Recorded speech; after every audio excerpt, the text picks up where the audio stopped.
दोस्तों, अगर आप जोधपुर घूमने का प्लान बना रहे हैं तो इस वीडियो के अंदर मैं आपको कंप्लीट जोधपुर के बारे में इंफॉर्मेशन देने वाला हूं। जैसे कि आप जोधपुर किस प्रकार से पहुंच सकते हैं, कहां रुकें, कितना खर्चा होगा, कहां कहां घूमें, जोधपुर घूमने का सही समय कौन सा है। हेलो दोस्तों, मैं हूं आपका दोस्त BL बिश्नोई और आप देख रहे हो यात्रा गुरुजी यूट्यूब चैनल। सबसे पहले बात करते हैं कि जोधपुर पहुंचा कैसे जाए। तो बात करते हैं बाय ट्रेन से। तो आपके शहर से आप ट्रेन के माध्यम से भी जोधपुर जंक्शन तक आ सकते हैं। बड़े बड़े शहरों से जोधपुर के लिए डायरेक्ट ट्रेन आपको मिल जाएगी। अगर आप बाय फ्लाइट आना चाहते हो तो भी आप जोधपुर एयरपोर्ट तक बाय फ्लाइट के माध्यम से बड़ी आसानी से आ सकते हैं। और अगर आप बस के माध्यम से भी आओगे तो देश के किसी भी कोने से आप बस के माध्यम से भी जोधपुर पहुंच सकते हैं। बहुत ही शानदार रोड आपको मिल जाएगी। चलिए, अब हम जोधपुर पहुंच चुके हैं और बात करते हैं रुकना कहां है। तो आपको रेलवे स्टेशन और बस स्टैंड के आसपास बहुत सी प्राइवेट होटल्स आपको मिल जाएंगे जिनका चार्ज 700 से लेकर 1500 रुपए तक रहता है। लेकिन यहां पर मैं आपको एक सलाह देना चाहता हूं कि आप घंटाघर के आसपास रुकिए, जो रेलवे स्टेशन और बस स्टैंड से करीब 1 से 1.5 किलोमीटर की ही दूरी पर है।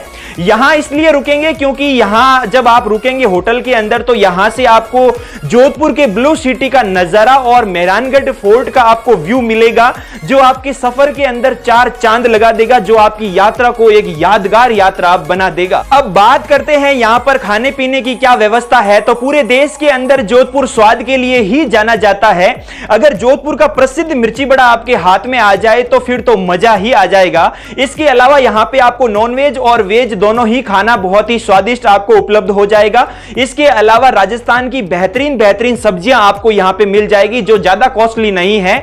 एवरेज बजट के अंदर आपको यहां पे बहुत ही अच्छा स्वादिष्ट खाना मिल जाएगा। अब बात करते हैं जोधपुर घूमने का सही समय कौन सा है। तो जैसा कि आपको मालूम है कि राजस्थान के अंदर गर्मी बहुत ही ज्यादा रहती है, तो आप ठंडे समय में आइए। सितंबर से लेकर फरवरी तक ये मानसून और विंटर का समय होता है, जिसके अंदर आप आराम से जोधपुर को विजिट कर सकते हैं और यहां पर घूमने में आपको मजा भी बहुत ही ज्यादा आएगा। अब बात करते हैं कि जोधपुर के अंदर हमें घूमना कहां कहां है और कितने दिन का टूर प्लान करना चाहिए। तो यहां पे आपको कम से कम जोधपुर घूमने के लिए 3 दिन का टूर तो प्लान करना ही पड़ेगा। पहले दिन सबसे पहले आप मेहरानगढ़ फोर्ट को विजिट करने जाइए, जहां पे 2 से 3 घंटे का आपको समय लगेगा और यहां एंट्री टिकट आपसे 150 से 200 रुपए पर पर्सन के हिसाब से लगेगी। इस फोर्ट के अंदर आकर्षक महल आपको देखने मिलेंगे, जैसे मोती महल, फूल महल, शीश महल, इस प्रकार के और भी बहुत सारे महल आपको देखने को मिलेंगे। यहां पे म्यूजियम के अंदर आपको शस्त्रागार भी देखने को मिलेगा, जहां पे राजा महाराजाओं के पुराने समय के शस्त्र रखे हुए हैं। यहां पर इस म्यूजियम के अंदर मारवाड़ के वीर दुर्गादास राठौड़ की तलवार भी आपको देखने मिलेगी। किले के ऊपर से आप जोधपुर शहर, जो ब्लू सिटी के नाम से जाना जाता है, उसका आप आकर्षक व्यू देख सकते हो। इसके साथ ही किले के ऊपर बहुत सारी तोपें भी रखी हुई है, उनको भी आप देख सकते हो या फिर फोटो शूट कर सकते हो। साथ ही साथ किले के ऊपर मां चामुंडा का विश्व प्रसिद्ध मंदिर है, उसके अंदर भी आप माता के दर्शन कर सकते हैं।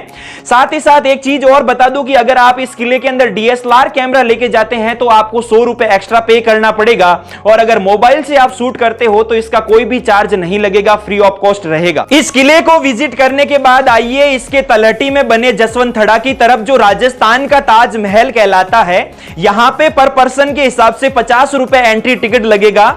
इस जगह पर पुराने समय में राज परिवार के सदस्यों का अंतिम संस्कार किया जाता था। अगर आप सनसेट का आनंद लेना चाहते हैं तो यहां पे आप इवनिंग में भी जा सकते हैं। यहां से सनसेट का बहुत ही अच्छा नजारा देखने मिलता है।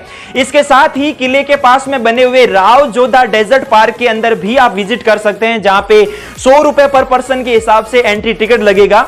इस पार्क के अंदर भी आप आधा 1 घंटा बिताइए, यहां के आकर्षक नजारों को कैमरे में कैद कीजिए और अपनी यात्रा को यादगार बनाइए। इतना घूमने के बाद भी अगर आपके पास 1.5-2 घंटे का समय बच जाता है तो आप जोधपुर मार्केट से शॉपिंग भी कर सकते हैं। यहां से आप जोधपुर की प्रसिद्ध जूतियां, कपड़े और भी बहुत सी हेरिटेज चीजों को आप यहां से खरीद सकते हैं। यहां पे बहुत अच्छी खाने की भी चीजें मिलती है, उनको भी आप इंजॉय कर सकते हैं। सेकंड डे आप जाइए तुरजी का झालरा की तरफ, जो एक चौकोर बावड़ी है। इसके चारों तरफ आकर्षक सीढ़ियां हैं जिसके अंदर आप बहुत ही अच्छा फोटो खींच सकते हैं। अगर आप कपल रूप में जाते हैं तो थोड़ा सा अपने साथी से बनाकर चलिएगा, क्योंकि अनबन होने पर हो सकता है आपको धक्का दे दे, क्योंकि यह थोड़ी सी गहरी है। अगर आपको स्विमिंग आती है तो आप इसके अंदर स्नान भी कर सकते हैं। यह लोकेशन कवर करने के बाद आगे बढ़िए आप मंडोर गार्डन की तरफ, जहां पर आपको मिलेगी 33 करोड़ देवी देवताओं की साल और भी बहुत सी बड़ी बड़ी आपको छतरियां देखने मिलेगी, जहां पे आप फोटो शूट या फिर व्लॉगिंग कर सकते हैं। यहां पर बहुत सी फिल्मों का जो है वो शूट भी हो चुका है, तो यहां पर आना बिल्कुल भी मिस मत करना। फिर यहां से आगे बढ़िए बालसमंद लेक की तरफ। यहां पर आप अगर फैमिली, अकेले या फिर कपल रूप में जाते हैं तो यहां के प्राकृतिक सौंदर्यों को आप कभी नहीं भुला पाएंगे। इस बालसमंद लेक पे शाहरुख खान, सलमान खान, नीता अंबानी वगैरह बड़े बड़े सेलिब्रिटी यहां पे आके अपना जन्मदिन सेलिब्रेट कर चुके हैं, तो यहां पर भी आप जाना बिल्कुल मिस मत करना। यहां की प्राकृतिक सौंदर्य की जो ब्यूटी है, यानी कि जोधपुर का असली जो ब्यूटी है वो यहां से आपको मिलेगा, तो यहां पर आप ये लोकेशन कवर करना बिल्कुल मत भूलना। इसके बाद आप जाइए उम्मेद भवन पैलेस को विजिट करने के लिए, जहां पर 50 रुपए पर पर्सन के हिसाब से आपसे एंट्री चार्ज लिया जाएगा। यह जो उम्मेद भवन पैलेस है यह पूरे एशिया की सबसे बड़ी आवासीय होटल है।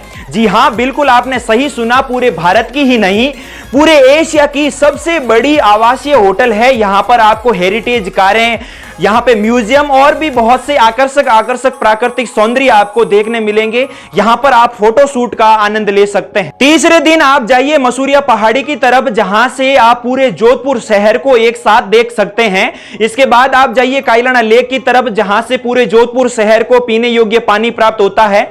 इस झील के अंदर आप बोटिंग का भी आनंद ले सकते हैं। यहां इस झील के जस्ट पास में माचिया सफारी डेजर्ट पार्क भी बना हुआ है, जहां पे आपको बहुत से एनिमल्स देखने को मिलेंगे। यहां पे भी आपसे कुछ एंट्री चार्ज लिया जाएगा। इसको कवर करने के बाद आप जाइए सुरपुरा बांध की तरफ। यह एक नई लोकेशन ही बनी है हाल ही के अंदर टूरिज्म के हिसाब से, जहां पे आप बोटिंग का भी आनंद ले सकते हैं। बहुत ही अच्छी जगह बनाई है घूमने योग्य, तो इन जगहों को कवर करना बिल्कुल मत भूलना। यहां पर हमारे 3 दिन कवर हो जाते हैं। अगर आपके पास एक दिन का एक्स्ट्रा समय रहता है या फिर अगर एक दिन का एक्स्ट्रा समय निकाल सकते हैं, तो यहां मैं आपको एक सलाह दूंगा कि जोधपुर से 30 किलोमीटर दूर एक विश्नोई विलेज और है। वहां पे आप ओरिजिनल राजस्थान ग्रामीणों की रहन सहन देख सकते हैं। राजस्थान का खान पान किस प्रकार से है वो आप यहां पे देख सकते हैं। यहां पे आप स्टे भी कर सकते हैं। राजस्थान की ट्रेडिशनल झोपड़ी के बने हुए रूम आपको यहां से मिल जाएंगे, जिनका चार्ज 1000 से 2000 के बीच में रहता है।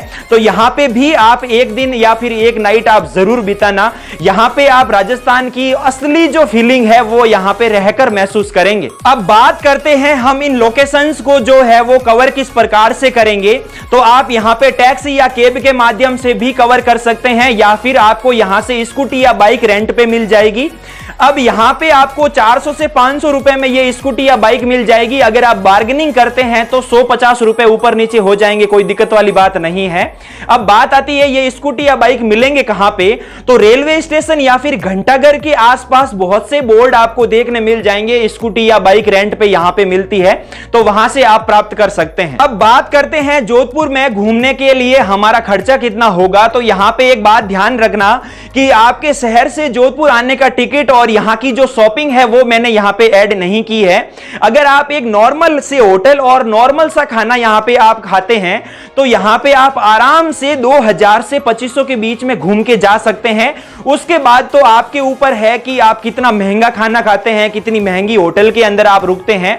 इस 2000 से 2500 के अंदर आपका होटल, खाना पीना और जो लोकेशन के ऊपर लगने वाली टिकट्स है वो सारी मिलाकर आपके यहां पे 2000 से 2500 रहने वाले हैं। इससे ज्यादा खर्चा नहीं होगा, बाकी तो आपके ऊपर है आप कितना पैसा उड़ाते हैं। तो दोस्तों उम्मीद करूंगा जोधपुर घूमने से रिलेटेड मैंने सारे सवालों के आपके जवाब दे दिए हैं। फिर भी आपके मन में कोई भी सवाल रहता है तो आप मुझे कमेंट बॉक्स में कमेंट करके जरूर पूछना, रिप्लाई जरूर दूंगा। इसके साथ ही आप मुझे इंस्टाग्राम पे भी मैसेज करके क्वेश्चन कर सकते हैं, लिंक डिस्क्रिप्शन में है, आप मुझे इंस्टाग्राम पे भी फॉलो कर लेना। इस चैनल पर मैं बहुत सी अच्छी अच्छी जगहों के यात्रा गाइड के वीडियो लाता रहता हूं, तो आप जाते जाते इस चैनल को सब्सक्राइब करना बिल्कुल मत भूलना।